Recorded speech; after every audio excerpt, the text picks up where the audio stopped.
தமிழக பொதுப்பணித்துறை அமைச்சர் ஏவா வேலுவின் மகன் கம்பன் சென்ற கார் விபத்தில் சிக்கி சல்லி சல்லியாய் உடைந்த சம்பவம் பரபரப்பை ஏற்படுத்தியுள்ளது.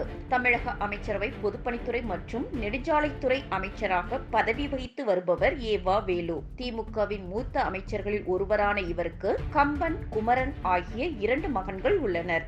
இந்த நிலையில் திருவண்ணாமலை மாவட்டம் ஏந்தல் பகுதியில் உள்ள புறவழி சாலையில் மூத்த மகன் கம்பன் சென்ற கார் எதிரே வந்த காருடன் நேருக்கு நேர் மோதி விபத்துக்குள்ளாகியுள்ளது. இந்த விபத்தில் அவரது விலையுயர்ந்த கார் சல்லி சல்லியாய் உடைந்த நிலையில் அவர் பலத்த படுகாயத்துடன் மருத்துவமனையில் அனுமதிக்கப்பட்டுள்ளதாக முதற்கட்ட தகவல் வெளியாகியுள்ளது. கம்பனுக்கு என்ன ஆனது என்பது குறித்தான தகவல் இன்னும் முழுமையாக வெளிவரவில்லை. இந்த சம்பவம் குறித்து போலீசார் விசாரணை மேற்கொண்டு வரும் நிலையில் அமைச்சரின் மகன் சென்ற கார் விபத்துக்குள்ளான சம்பவம் திருவண்ணாமலையில் பரபரப்பை ஏற்படுத்தியுள்ளது.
செய்திகளை உள்ளது உள்ளபடி தெரிந்து கொள்ள ரெஃப்ளெக்ட் நியூஸை சப்ஸ்கிரைப் பண்ணுங்க.